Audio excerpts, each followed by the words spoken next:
Hello மக்களே, இன்னைக்கு நாள் 330. இன்னைக்கு த மோஸ்ட் ஃபேமஸ் இக்கிகை புக்கில் இருந்து ஒரு சின்ன ஸ்டோரி பற்றி பார்க்கலாம். ஜப்பானில் ஒரு ஸ்மால் வில்லேஜில் ஒரு வயசான கார்டனர் வந்து ஒரு பப்ளிக் பார்க்கில் க்ளீனிங் டிபார்ட்மெண்ட்டில் ஒர்க் பண்ணிகிட்ருக்காரு.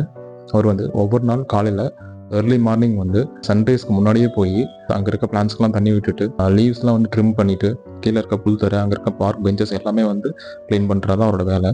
இந்த ஒர்க்கை வந்து குவைட்டாக பேஷண்ட்டாக வந்து அவர் டெய்லியும் செஞ்சுட்ருக்காரு. டெய்லியும் பார்க் ஓப்பன் பண்ணனையும் அங்கே இருக்க மக்கள் வந்து உள்ளே வந்துட்டு போயிட்டு இருப்பாங்க. ஆனால் வந்து பெருசாக யாரும் அவரோட ஒர்க்கை வந்து அங்கே நோட்டீஸ் பண்ணதில்லை. ஒரு நாள் மதியம் வந்து அவர் அந்த மாதிரி அங்கே பார்க்கில் வேலை செஞ்சுட்ருக்காரு. அங்கே வந்து ஒரு விசிட்டர் வந்து அவர்கிட்ட வந்து, ஏன் இவ்வளோ கஷ்டப்பட்டு வேலை செஞ்சுட்ருக்கீங்க?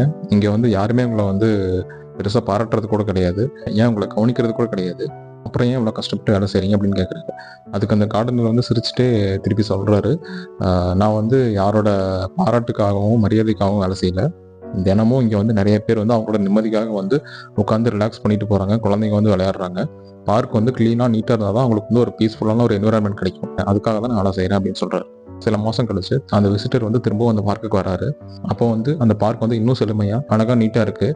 முன்னாடி இருந்ததை விட இப்போ நிறைய மக்கள் உள்ளே வந்து போகிறத பார்க்குறாரு. நிறைய குழந்தைங்க விளையாண்டுட்டு இருக்காங்க. அந்த பார்க் வந்து ஹார்ட் ஆஃப் தட் வில்லேஜ் அப்படிங்கிற மாதிரி இருக்குது. அப்போவும் அந்த வயசான கார்டனர் வந்து அமைதியாக அவரோட வேலையை வந்து அந்த பார்க்கில் செஞ்சுட்டு இருக்காரு. அப்போதான் இவர் ஒரு விஷயத்தை புரிஞ்சுக்கிறாரு. நம்ம செய்கிற வேலை வந்து இந்த உலகத்தில் வந்து ஏதோ ஒரு வேல்யூ ஆட் பண்ணுதுன்னா அதுக்காக எல்லாரும் கைத்தட்டணும், நம்மளை பாராட்டணும்னு அவசியம் இல்லை. பாசிட்டிவான வேல்யூஸ் ஆட் பண்ணுற வேலையை செய்யும்போது நமக்கான பர்பஸ் வந்து அங்கே ஃபுல்ஃபில் ஆயிரும். அது மூலிமா நமக்கு ஒரு செல்ஃப் சாட்டிஸ்ஃபேக்ஷன் அண்ட் ஒரு பீஸ் கிடைக்கும். அதுதான் இருக்கிறதே மிகப்பெரிய ரிவார்டு அப்படின்னு சொல்கிறாங்க. திரும்பவும் நாளைக்கு பார்க்கலாம். கன்சிஸ்டண்டாக இருங்க.